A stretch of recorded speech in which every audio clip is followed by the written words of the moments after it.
Samba chanza uwe na itani chako na mbela kwa dalako fanarka na uzama bibi ti wanawu chizanko tena we anafuma pazuza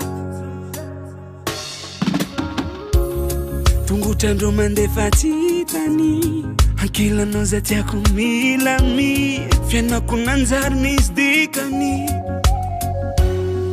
Adalana kutafanaria kwa tanvatikwe Satya zaliti manevana Satya zaliti manevana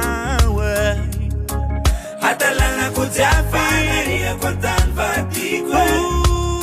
Efare trete andita zao Na pension na saleko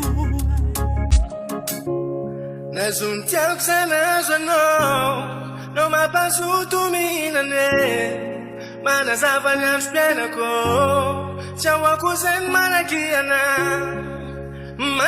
Manefazao Mapisirizi kam lef kwano Kazamanay kwa fale kwano Itakuza wet manefano Wanare na uchuisi Chanila na uzamaniti Amya kwa na uzema samba chano